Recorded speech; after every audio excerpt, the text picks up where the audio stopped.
Attention! The following video is totally going to kick ass. If you enjoy any of it or have a large, please click the sub and like button below. Enjoy. Being healthy. For the win. Sonic is my Jesus baby, Christ, swag, this is an intro.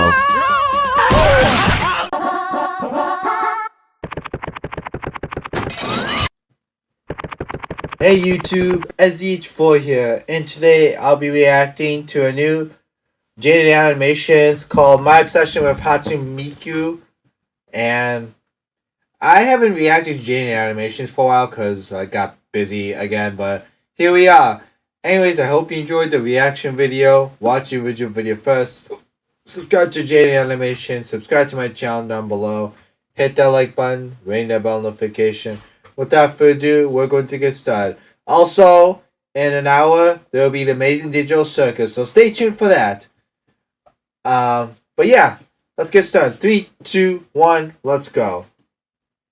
Music is a huge part of our society. It brings people together, lets you express Oh yourself yeah, in creative Miku ways, Fan can even help you get 3000. through tough Or, times. yeah, 3000. Personally, If you're for me, watching this, I don't get it. I I'm sorry. consider, I've honestly never been a big music person. I would know, actually throw me react into to a this. Volcano. I would just rather watch YouTube videos. I don't know. I like the constant flashing colors and pictures, I think. Like, I don't hate music. For the most part, I could honestly listen to anything, but that's kind of it, you know? Nothing stands out to me, and I don't go out of my way to listen to it. If anyone out there is like me, you understand the pain of when a conversation starts turning towards the topic of music. You know exactly what's coming, and you're helpless to stop it. There's nothing you can do. It's already in motion. The person you're talking to opens their mouth, and you wince as they say it.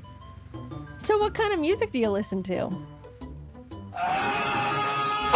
The world's loudest I orgasm don't really scream. listen to music. Not at all.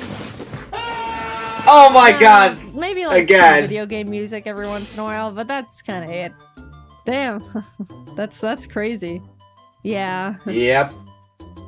And after that conversational stumbling, the person starts talking about the music they like, and you have to stand there and take it. Oh, that sounds cool. I should give it a listen. You're just lying through your teeth, not being convinced in the slightest, and will immediately forget every piece of information they tried to feed you. Even if I wanted to look it up later, my brain goes, get this out of here immediately. We've got to make room for the 4-hour-long video essay about Freddy Fazbear. Oh my Basically, gosh. I don't connect to music the way the majority of people do, and no one, including me, is happy about it. Look, I've tried to contribute in my own way, but no one else listens to the Mario Kart Cheeseland theme in their free time.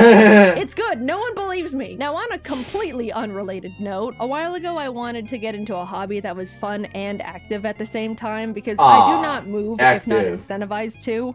And that's not good. I'd like to still be fully functional at the age of 30. So after a bit of soul searching and digging around in the old ideas jar, I decided to try out DDR. I got a dance pad, some fun video game songs and anime intros to Dance Dance Revolution 2, and I got really it's caramel dancing. It was the most active I've been since high school. I was doing cardio for hours on end. Who am I? Wow. After playing my batch of custom songs for a few months, I decided to download some more stuff. And that's when I casually thought to myself, I wonder if there's any good Vocaloid charts. Now, to start a completely new tangent again, Vocaloid is a voice synthesizer program, yada yada yada. Basically, it's robot voices you can control to write songs, and there's different characters based on what voice you use. The most common example, you know her, you love her, is Hatsune Miku. Yep, strap in folks, we're finally talking about Hatsune Miku, my beloved. My history with Hatsune Miku is a bit all over the place. I first got really into her in high school. I don't remember exactly how, but I probably just stumbled onto some of her popular songs while browsing YouTube one day. Either way, I was obsessed, and that was the first instance of me actually listening to music, which, as you know,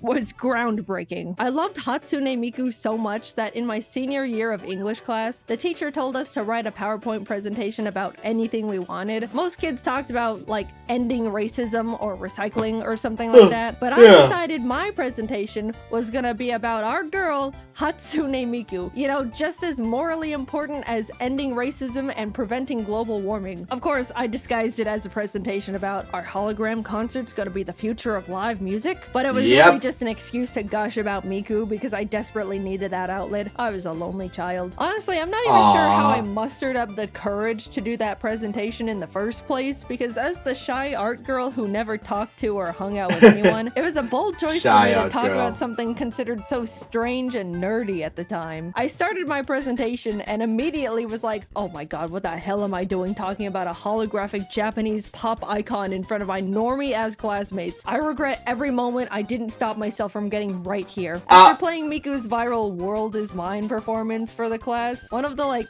popular girls was like, that was cool, can we watch another?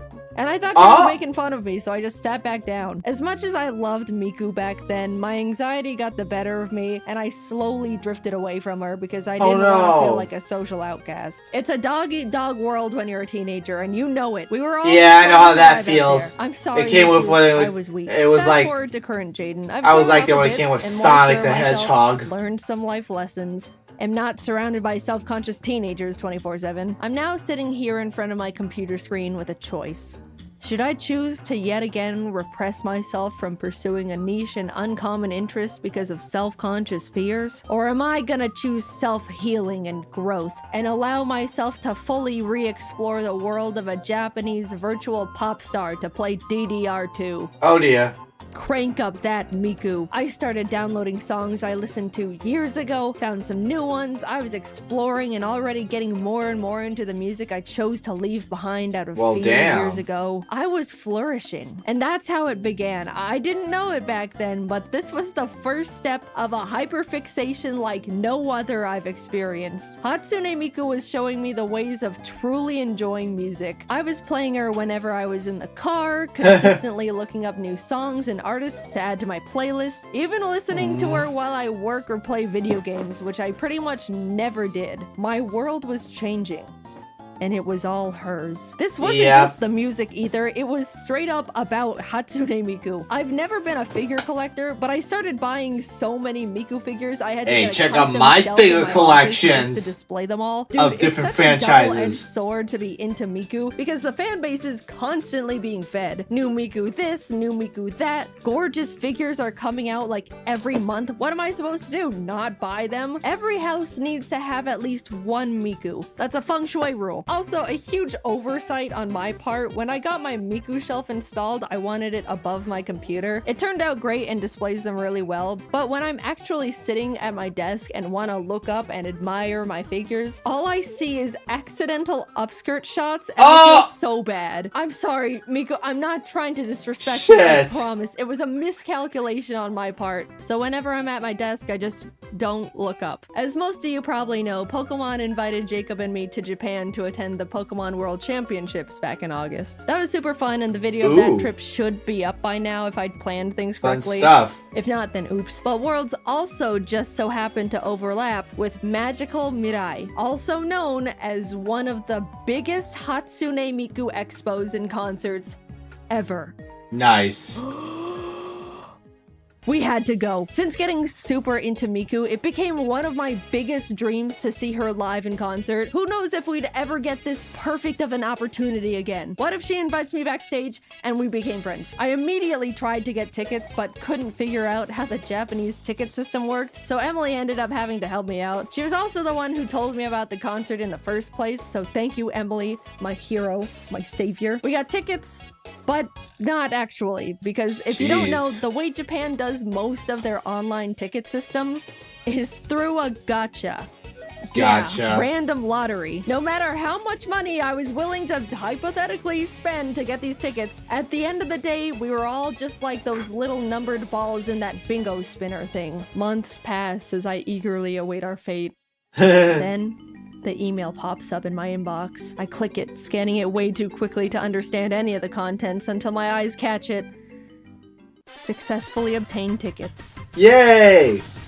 We're gonna see Miku! Suddenly life had color again. This is what living feels Pride. like. Air tasted more pure. The sun was smiling, beaming even. I smiled back for the first time. Something smelled like toast. You have no idea how excited I was. I don't even understand why I love Hatsune Miku as much as I do, but she has become one of the pillars of my Damn. brain. Let's jump to the day of the concert. Jacob and I are in Japan and are just about to arrive at the convention center. I remember looking out the window of the taxi, getting so excited to see people wearing their Miku shirts and kimonos, and they had Miku bags. I felt like I was finally around my people. We get there, walk into the convention center, and a blast of Hatsune Miku hits us. Giant Miku statues and posters, booths stocked with Miku merchandise, almost everyone dressed head to toe in Miku clothes. I saw people with Hatsune Miku suitcases to hold all the Miku things they were buying. I immediately wanted to run around and look at everything all at once. Jeez. There were multiple times where Jacob lost me because I just started walking off in different directions like a Miku moth. We spent a few hours looking around and buying things.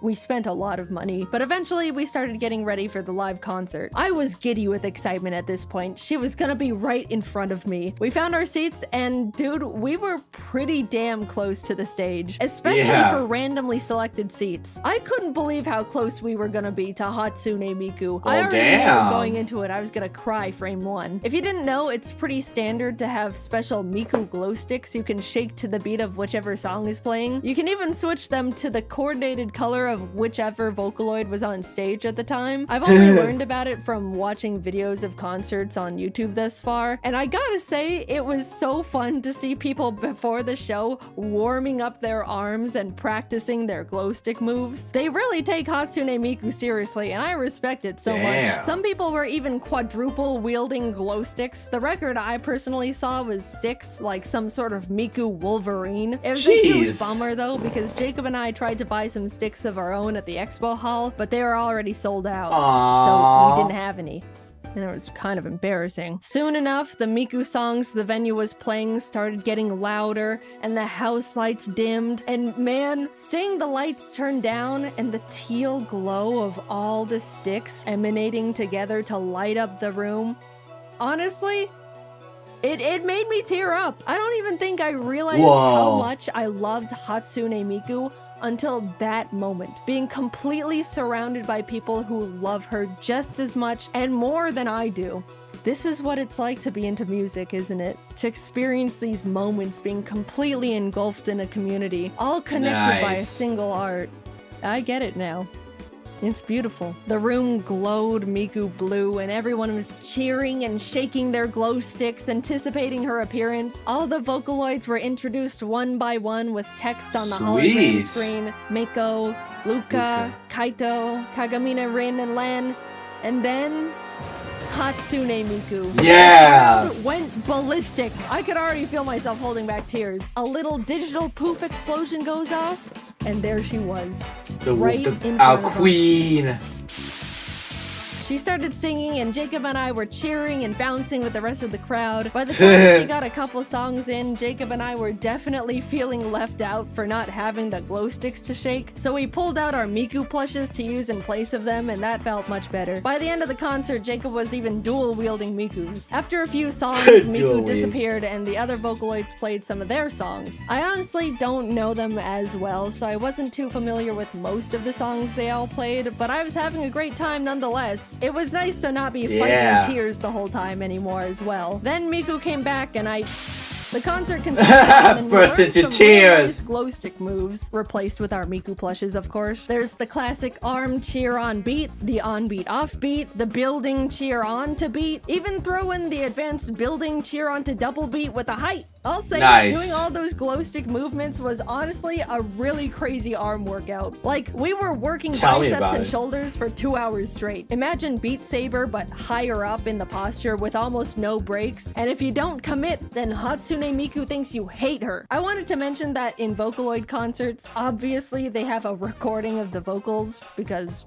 you know. But all the other instruments were absolutely real. There was a live band playing all the songs for the entire set. In the middle of the concert, there was even a nice little appreciation moment showcasing all the band members by name, accompanied by a little solo they got to play. I'm a big bass fan and would love to learn how to play it one day, and I know bass players get super neglected because everyone wants to watch the cool guitar players, so I gave extra attention to the Miku bass player. They definitely noticed me cheering for them, probably because I could tell everyone was watching the guitar players and I was the only one actually looking at them. And the bass player smiled super wide and raised his bass to me, and I just thought that was a nice moment. Appreciate your bass players, guys. They need it. Anyway, the concert went on. There were awesome lasers and sparklers, fun costume changes from all the Vocaloids, great set list. Shout out to the guy in front of us that was there with his girlfriend and definitely more excited to be there than she was. Finally, it came to the encore. We had to convince Miku to play one more song. You know how, at least in America, people are cheering and screaming for an encore? Well, Japan is like so quiet and polite. They were saying it like a suggestion. It was so quiet, kind of just a long session of applause with a whisper of Miku. Miku. Like, if I were Hatsune Miku, I would have questioned if they even wanted the encore in the first place. Also, we were asking for the encore for like 5 minutes straight. I was fully convinced she had left the building. But she came out for her last song. It was a blast. She was in her magical Mirai outfit for the year. And it was over. I've only gone to one other concert in my entire life, and it was because a friend in college had an extra ticket and invited me along. I didn't even know the band at the time. It was some random group called Fallout Boy or something. Fallout? I could have been to 1,000 concerts and still say this was the best one I've ever been to. I loved the energy, I loved how passionate and excited everyone was to be there, and I loved Hatsune Miku, and still do. I want to go to so many more of her concerts. It was a great event for me, and I want to relive it again and again. You might think it's weird, or you don't get it. It's just a hologram robot girl, right? That's totally fine. If you can't find it in Vocaloid, I hope everyone has the opportunity to connect with or find a community to enjoy like I have with Hatsune Miku, because moments like that concert are so incredible and I feel so lucky to have been there. I just want everyone to experience something like that in their lifetime. Getting into Vocaloid can be a bit intimidating, so for anyone that wants to give Miku a try or is just looking for a playlist of some of my favorite Vocaloid songs, I'm putting a link to a Miku playlist I've made and actively listened to in the description and probably the comments too. If I can convert at least a few people into Miku fans, that's a win in my book. I hope you enjoy. I am off to apply for more tickets to another Miku concert. Bye-bye. I hope you enjoyed the reaction video of Jaiden Animations, my obsession with Hatsune Miku. I never really got into Vocaloid, but it was nice seeing Jaden's animations perspective and her past experience with Hatsune Miku. But I hope you enjoyed the reaction video. I'll see y'all later in the next reaction video, which is the Amazing Digital Circus Episode 2. The Candy episode. Alright, see ya, peace, stay healthy for the win.